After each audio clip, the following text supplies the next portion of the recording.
लाल सागर में इस वक्त तनाव बेहद ज्यादा बढ़ चुका है। लगातार हूतियों और अमेरिका इसराइल के नौसैनिक आमने सामने आते रहे हैं। इससे न सिर्फ समंदर में एक दूसरे पर हमला बोला जा रहा है, बल्कि तमाम दावे किए जा रहे हैं। हाल ही में अमेरिका ने यमन के सना में भी भीषण बमबारी की।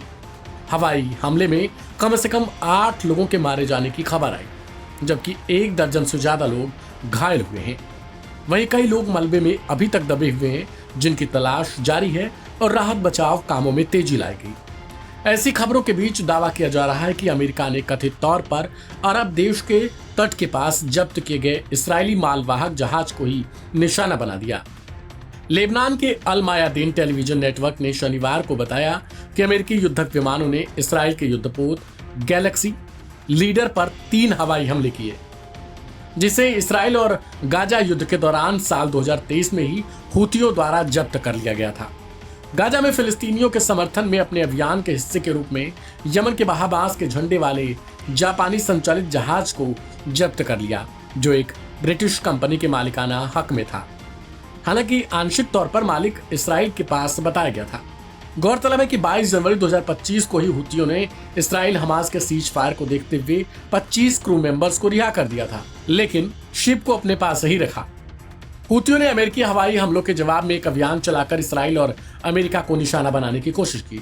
यहाँ कुछ मिसाइलों से सीधे इसराइल के कई शहरों पर निशाना लगाया गया, तो दूसरी ओर कुछ से लाल सागर में यूएसएस हैरी एस ट्रूमैन पर हमले किए गए। इन हमलों से इसराइल में जहां सायरन बजने लगे, तो दूसरी ओर लाल सागर में तैनात अमेरिकी युद्धपोत पर भगदड़ मच गई।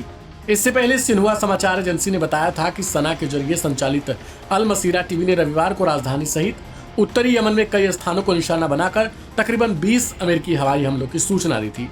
यह हमला ऐसे ही अमेरिकी हवाई हमलों के एक दिन बाद हुआ है, जिसमें दक्षिणी और उत्तरी सना में 2 घरों को निशाना बनाया गया।